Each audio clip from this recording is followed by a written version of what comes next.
As tensions in the Middle East reached a new peak, Iranian Canadians, Jewish organizations, and other communities across Canada expressed growing anxiety following the United States' surprise military strikes on 3 Iranian nuclear sites. The dramatic escalation, which saw America enter the Israel-Iran conflict directly, has sparked a mix of fear, anger, and political debate within Canada's diverse diaspora. Many are concerned about the immediate humanitarian impact in Iran and the potential for broader destabilization, both abroad and at home. In Montreal, Nima Machouf, a prominent epidemiologist, former NDP candidate, and active member of a local Iranian women's rights association, spoke out with urgency. She explained that her relatives back in Iran are enduring terrifying conditions, living from one bomb to another.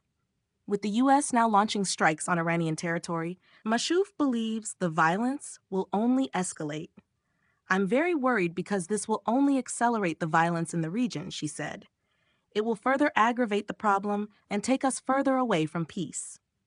According to Machouf, such interventions do nothing to help the Iranian people, especially those who are already resisting the regime from within. Instead, she warns that foreign strikes weaken civilian morale and isolate Iranians further. "They are not protected by their government, nor protected by others," she added. "People feel abandoned by everyone, everywhere."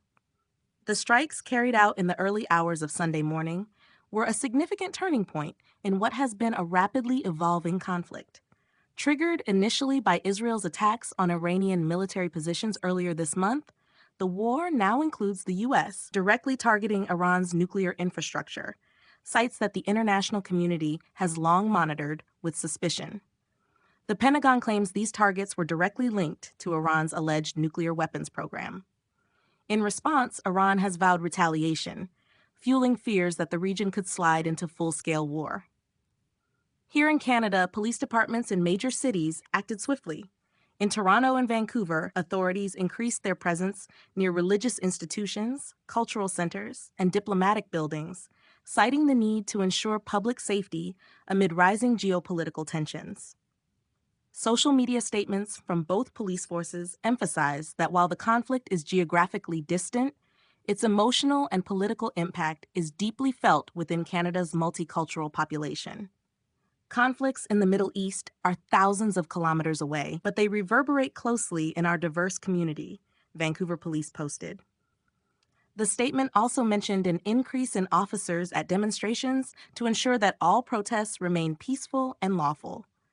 "We're listening to local faith leaders and community representatives from countries impacted by the conflicts. Our priority is your safety." On the political front, Prime Minister Mark Carney issued a carefully worded message acknowledging the gravity of the U.S. decision. While reiterating that Canada has consistently opposed Iran's pursuit of nuclear weapons, Carney called the situation highly volatile and urged a diplomatic path forward. "Canada has been consistently clear that Iran can never be allowed to develop a nuclear weapon," he stated. "But this is a time for cool heads.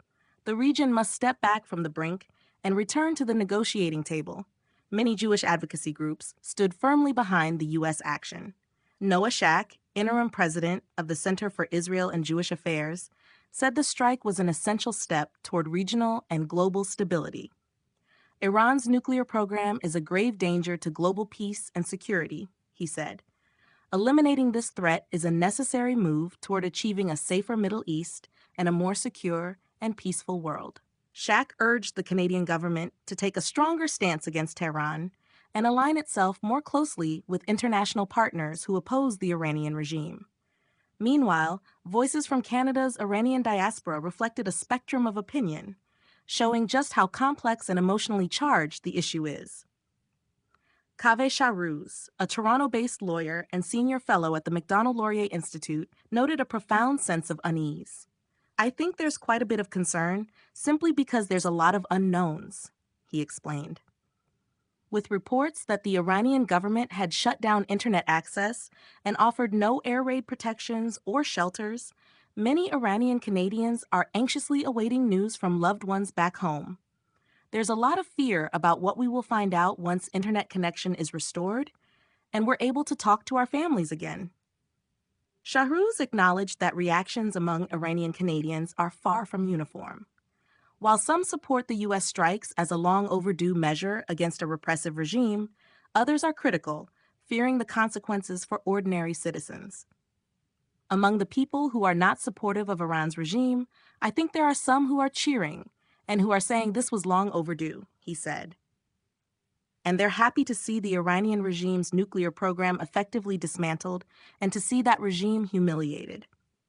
Others, however, view such interventions as counterproductive and even dangerous. Machouf was one of the voices strongly critical of this sentiment. She rejected the idea that military force from foreign nations could lead to liberation for Iran's population. Any suggestion that Israel will liberate the Iranian people is a masquerade, she said. Real change in Iran must come from within, through the will and struggle of its own people. In downtown Toronto, the growing unrest inspired public action. A coalition of activist groups, including the Iranian Canadian Congress, Palestinian Youth Movement, and Jews Say No to Genocide, organized a rally under the banner Hands Off Iran. The protest, which brought together 16 different organizations and several labor unions, aimed to condemn both Israeli and U.S. military action. Spokesperson Gert Sabar described the latest strikes as beyond disturbing and called for comprehensive sanctions on Israel and a mutual arms embargo. The event was not just a call for peace, but also a rejection of military aggression as a solution to complex geopolitical problems. As the world watches events unfold in the Middle East, the emotional and political aftershocks are being felt deeply in Canada. The crisis has exposed fractures, prompted solidarity movements, and reminded many in the Iranian Canadian community of the fragility of peace and the urgency of diplomacy. Whether through community organizing, protest, or political dialogue, Canadians across the spectrum are grappling with a conflict that, while far away in distance, hits painfully close to home.